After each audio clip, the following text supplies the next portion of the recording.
I'm Anna Matheson. I'm the Operations Manager at Kaibosh Food Rescue, which is New Zealand's first and Wellington's only dedicated food rescue organisation.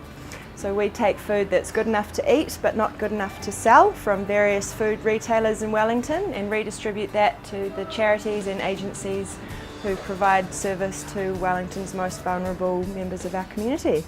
So far this year we've rescued over 25,000 kilos of fresh food that would otherwise go to landfill. This is mostly food that is short dated, so it's about to expire. We're talking things like sandwiches, ready meals, bakery items, produce, anything that's been prepared in a commercially certified kitchen, and anything that's not past its due by date we can deal with.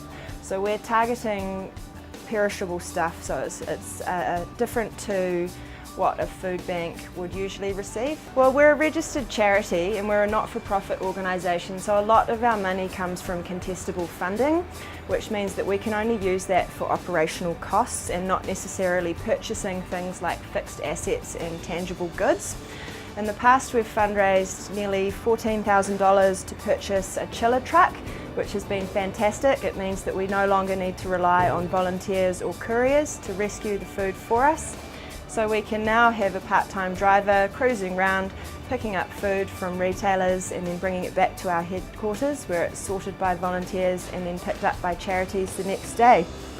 At the moment we're also fundraising for a walk-in cool room, which means we'll be able to safely and more effectively deal with large quantities of food, for example the 500 kilos of fresh produce that we end up with every week. We provide a service, we're providing this fresh perishable food to other agencies who provide food bank options or food parcels.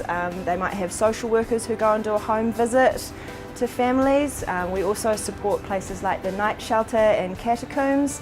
They're sort of safe places for people who are living rough or sleeping rough to go and wash themselves, maybe watch a bit of TV, read the paper, have something to eat.